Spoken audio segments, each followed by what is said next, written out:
If you can see, this is on. I linked up the monitor with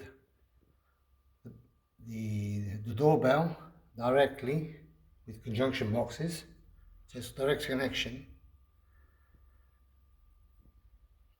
And as you can see, if I turn the monitor around and the doorbell, if I turn the monitor, it's dark. Nothing. I have a time. You can see the time. The monitor's on, but the camera's black.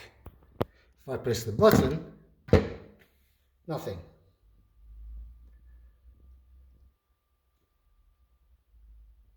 So this is the problem.